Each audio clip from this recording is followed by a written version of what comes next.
Alors bonjour à tous, je passe en dernière, mais la salle s'est bien vidée, c'est pas évident. Donc, je me présente, Émilie Guille, je suis doctorante en première année au sein du laboratoire ESCO et j'effectue une recherche sur l'implication parentale en Polynésie française.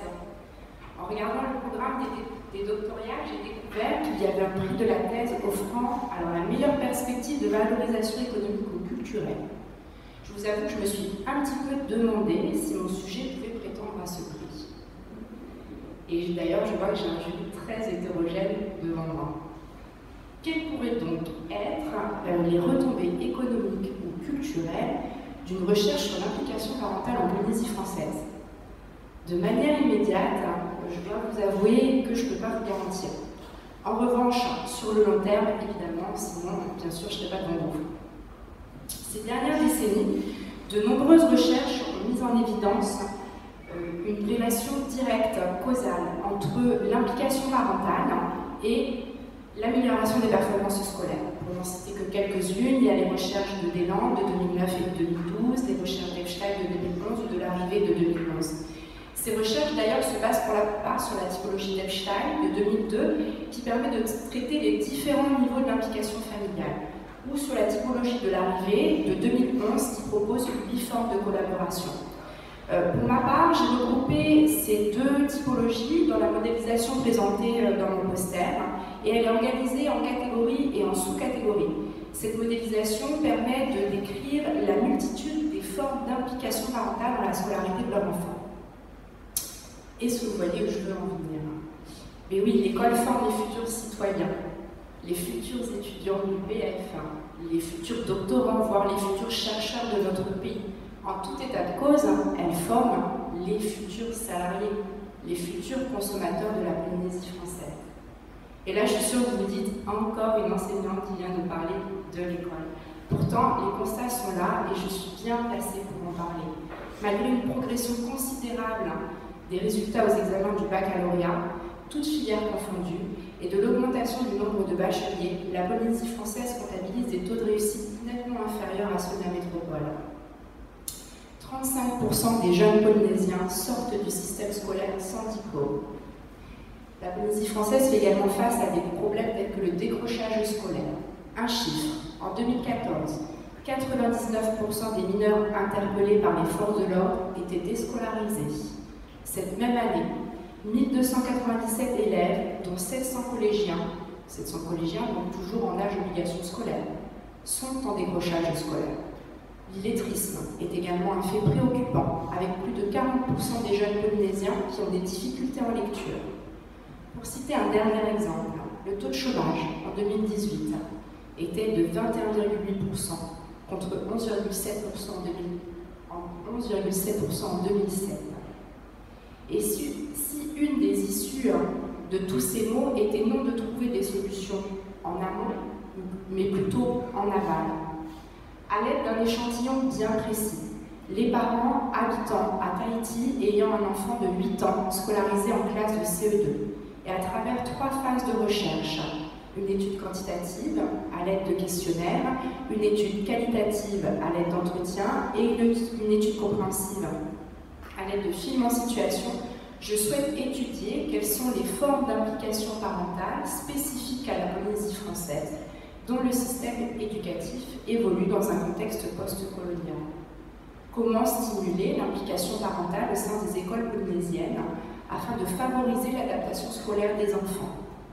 L'objectif de cette recherche est donc bien de comprendre la société polynésienne, ou en tout cas une partie de la société polynésienne, au travers des représentations qu'ont les parents de l'école, en tant que parents d'élèves, mais également en tant qu'anciens consommateurs du système, de comprendre comment et pourquoi ils s'impliquent dans la scolarité de leur enfant. J'ambitionne donc à l'issue de cette recherche de pouvoir apporter des éléments de compréhension à l'aide d'une analyse via triangulation des données afin de pouvoir construire des outils propres à la Polynésie française en prenant en compte les différentes dimensions d'implication parentale, de manière à ce que les parents polynésiens puissent mieux comprendre le système scolaire, qu'ils en deviennent véritablement les acteurs principaux, qu'ils en prennent pleine possession dans le but de s'investir dans le parcours scolaire et le projet d'avenir de leur enfant, mais aussi d'aider leur enfant à s'adapter à ce système. Merci. Merci beaucoup pour cette présentation.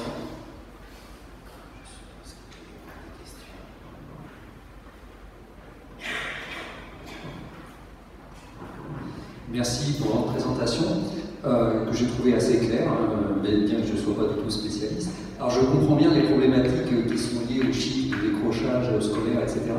Est-ce qu'il y aurait des particularités intéressantes à comparer avec d'autres régions du monde, que ce soit en Outre-mer ou bien pas d'ailleurs, sur les raisons de ces chiffres? Je veux dire par là que les implications des parents pour ce qui concerne en particulier. Est-ce que dans d'autres systèmes où il y a quand même du décrochage scolaire, même s'il est moins prégnant, est-ce que les parents s'impliquent, si oui, de quelle façon, etc. Est-ce que vous envisagez cette approche ou pas du tout? Alors oui, j'envisage dans toute une partie de ma recherche justement de pouvoir comparer ce qui se passe prioritairement dans les autres pays d'Océanie, mais par exemple la Nouvelle-Calédonie, qui est aussi une ancienne colonie française, et de voir ce qu'il en est sur les constats.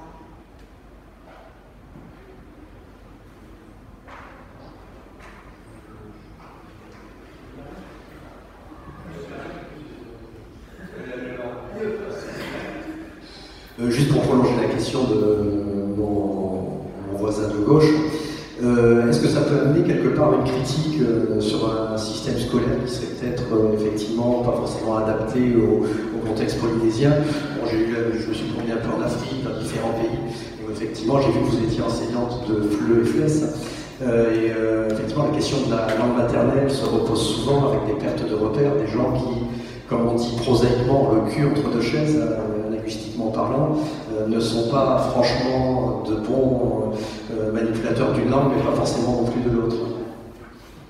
Alors je ne vais pas aller sur ce terrain, parce que c'est un terrain qui est quand même un peu politique. Moi je fais de la recherche. L'idée en fait c'est en tout cas moi ce que je peux constater, c'est qu'à chaque fois on va apporter des projets de l'extérieur. Donc oui, des projets par exemple français, canadiens, qui sont certes excellents, et on va les appliquer tels quels à la Polynésie. Est-ce que ça fonctionne? J'en suis pas sûre. Moi ce que je veux, c'est véritablement comprendre, connaître les parents polynésiens, leurs représentations, leurs attentes, pour pouvoir adapter des programmes aux spécificités de la Polynésie française.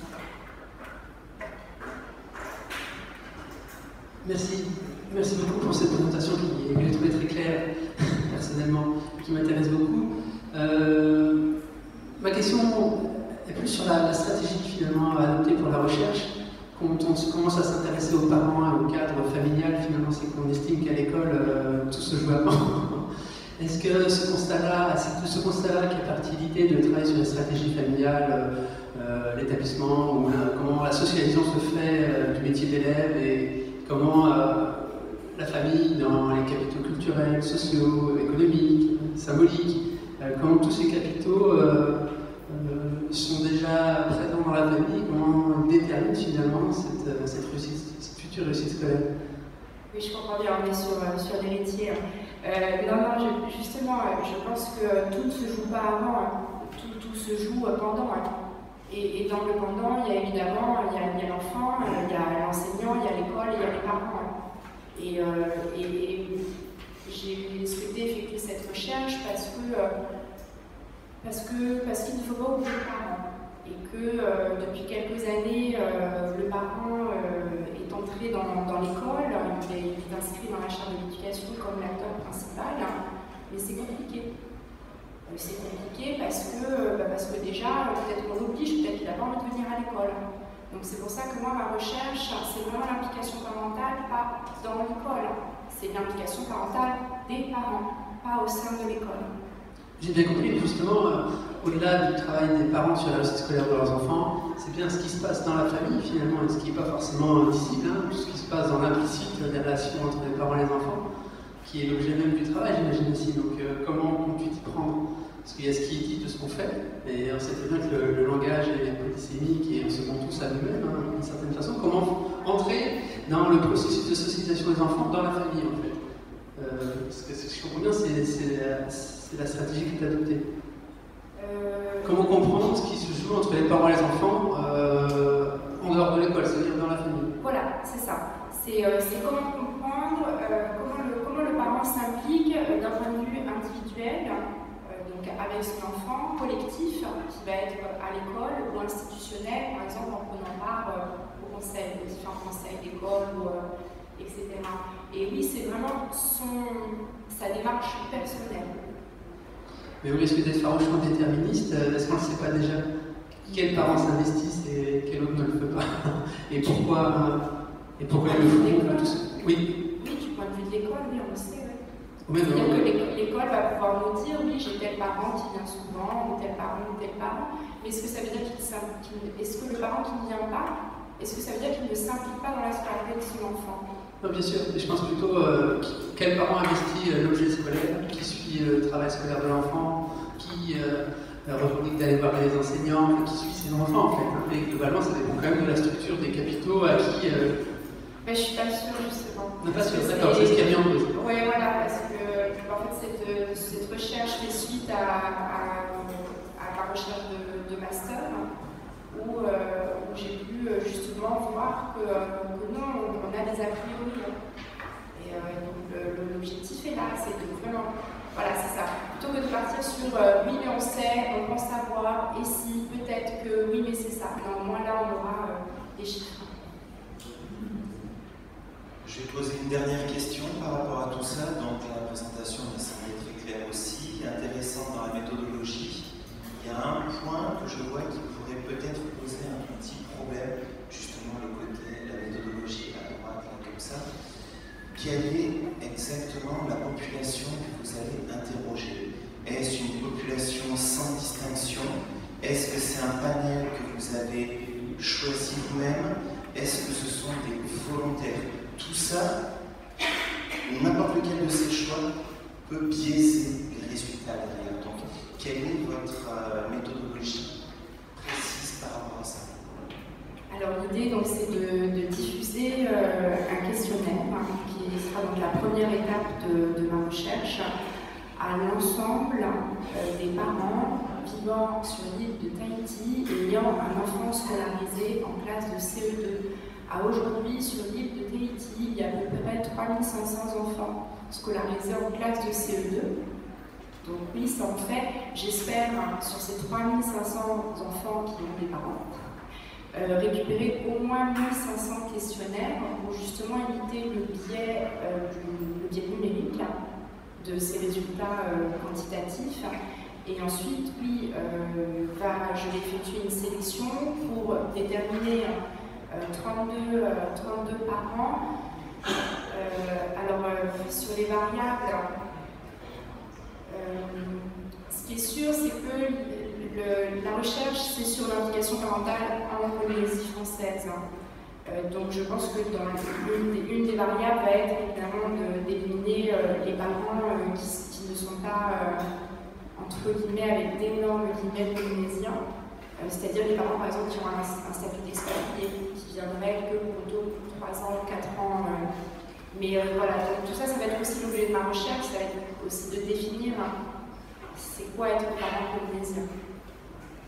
Mais du coup, ces 1500 à 2000 parents qui ne vont pas répondre, est-ce que justement, c'est pas là qu'il pourrait y avoir un gros biais parce qu'ils n'ont pas répondu? Alors oui, mais bon, avec 1500 questionnaires, je pense que je serai quand même déjà, si j'arrive à en avoir 1500, puisque c'est que la première étape, qui est l'étape quantitative. Ensuite, il y aura des entretiens et des films. Mais je pense qu'au niveau du biais numérique, avec 1500 questionnaires, je suis déjà pas mal.